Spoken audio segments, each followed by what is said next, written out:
Hello and welcome to the Premier Outlook podcast, where my co-host Sammy and I will discuss trending news around world football. Hey guys. So you support Everton, and I support Manchester United, and both of our clubs had our first preseason match earlier on this morning. How did it go? Well, for Everton, it was just a pretty boring game. We came out. There was a lot of back passes. We came out with a really young team, a lot of players that are just trying to get there. They're just trying to get right through the door, get into that first team. They're not quite there yet, but they're really looking to. They're trying to get Koeman to be impressed with them. And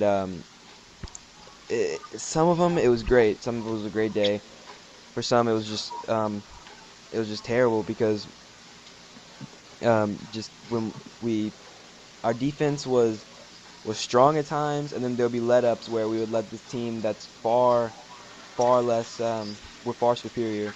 We would let them get easy chances. They weren't able to put them away because they're not necessarily a top class team, but they definitely had chances, and you can't have that.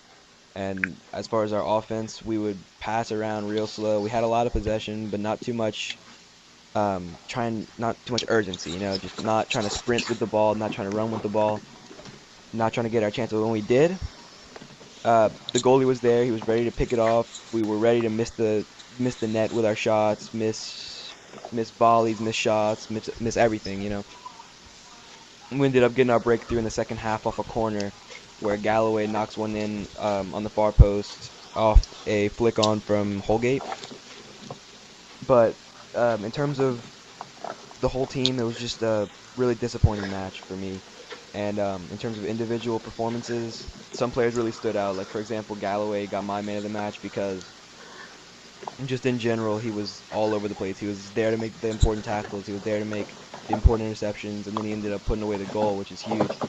And then his partner, Holgate, ended up with the assist. And he was playing the same just insane defense back there. So I think they played really well.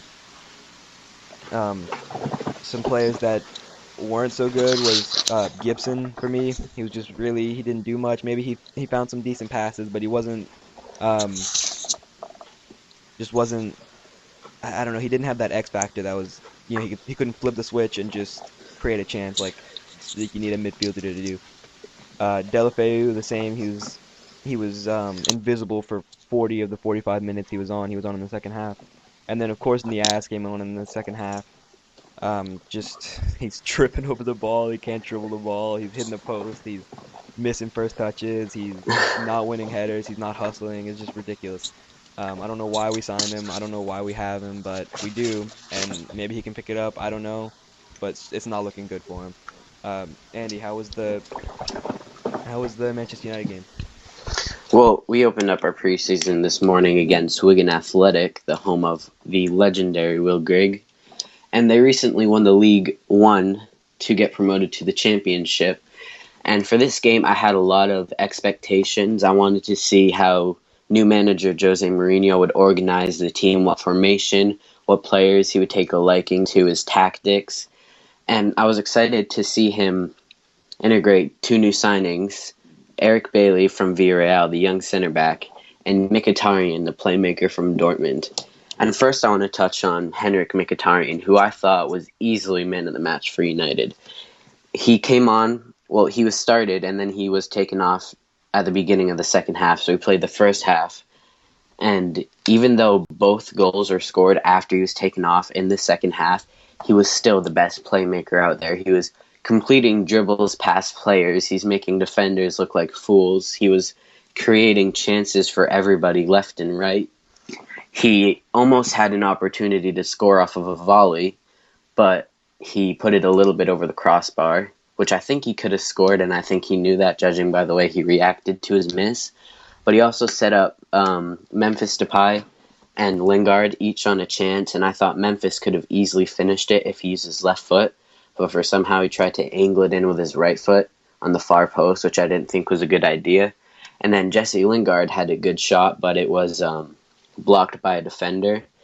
And I want to talk about Memphis for a minute because for me he feels like a new signing for the team because, of course, last year under Louis van Gaal, who signed him from PSV, there was just so much to get used to. He was being labeled the new Ronaldo. He was coming in with expectations to be one of our best players this year. And when he signed, he was only young, 21 years old, and he came off of a great season. So maybe he was a little bit overconfident or maybe nervous at the same time because he had so much expectations. But now that he's under a better manager in Jose Mourinho, who's more attack minded, it for a lot of United fans, it feels like he's a new signing because we were hoping that he could completely recreate himself and go back to his old form, to the player that we all know that he can be.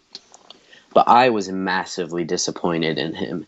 He played for most of the game. He was taken off maybe around the 65th minute, and while he was on, he looked clueless.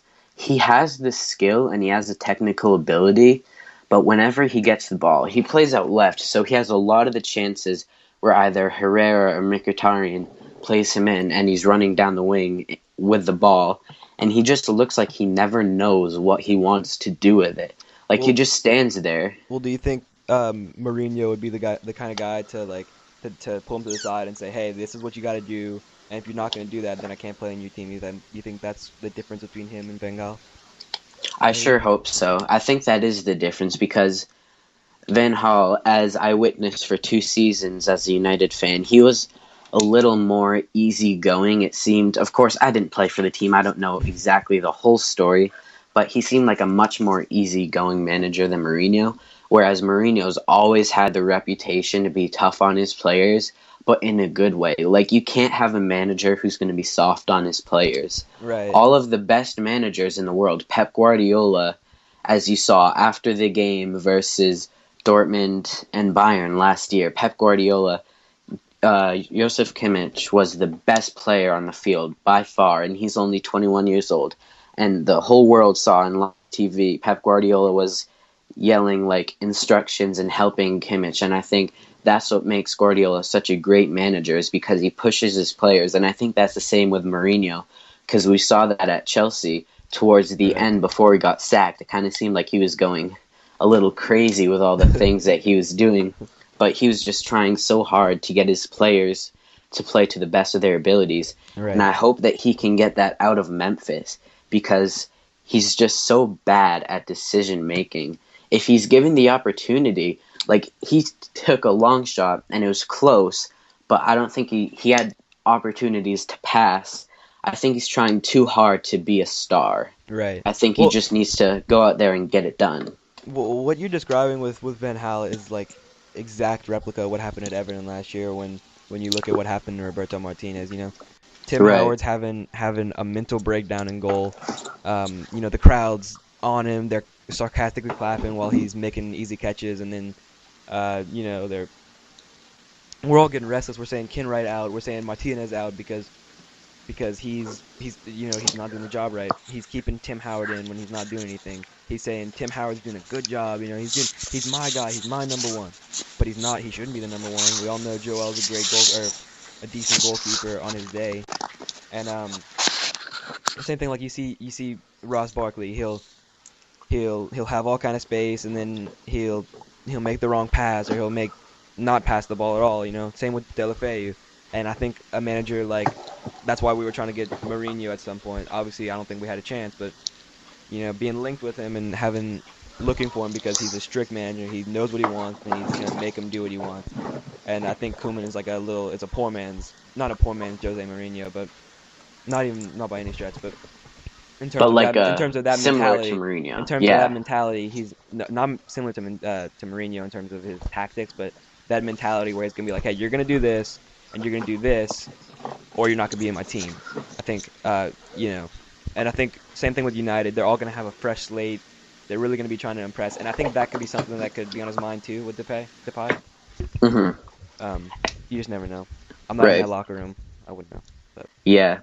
And a couple of other players I wanted to touch on was Luke Shaw. Of course, he hasn't played a match of football for 9 to 10 months following his horrific double leg break versus PSV in the Champions League. So he, in a way, feels like a new signing too, but only because it's been so long since he's played. And I remember the form that he was in before he got injured.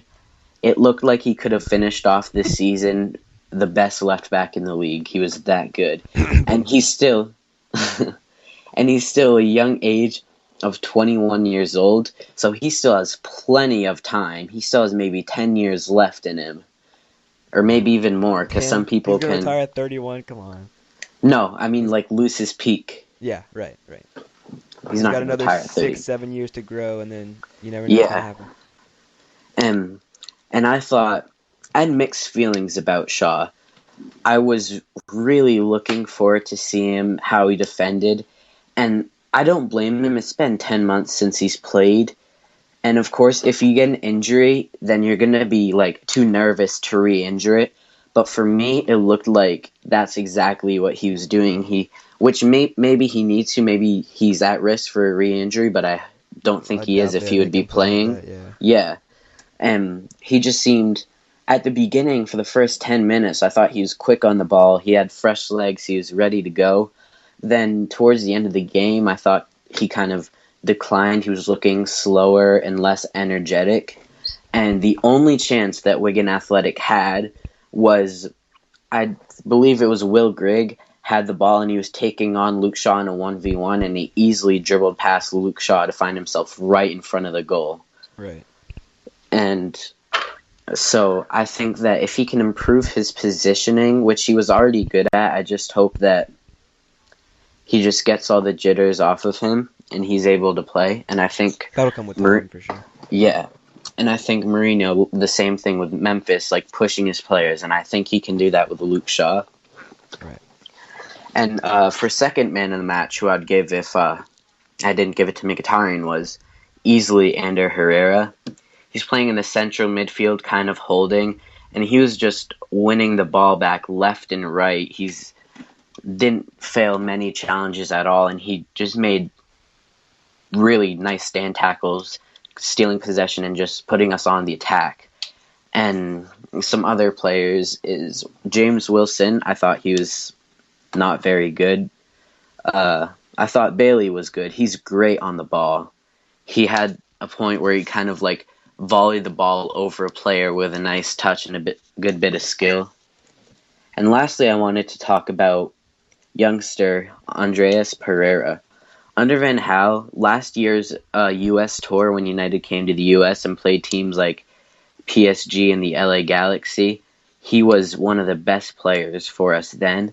And after that, Van Gaal just never gave him a chance.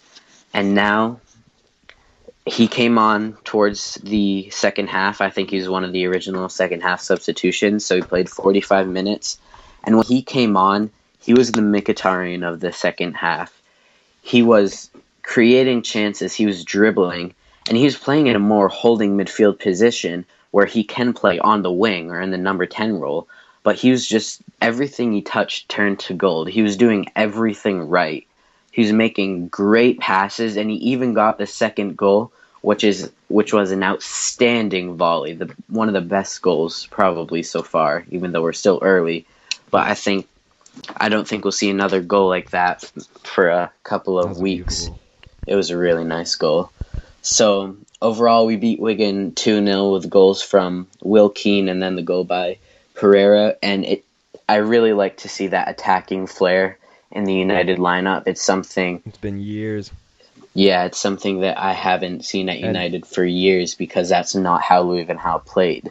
And in a way, I think football is just right when United is better than City, and it just feels like that's how it just should works. Be. Yeah, this is how it should be. United should not be challenging for the Europa League. It's weird. It's weird. Right. And it's just. I think it'll be a little bit better having that being the big mighty Manchester United rather than puny Manchester United. Yeah, I don't want to become the next Liverpool. Oh yeah.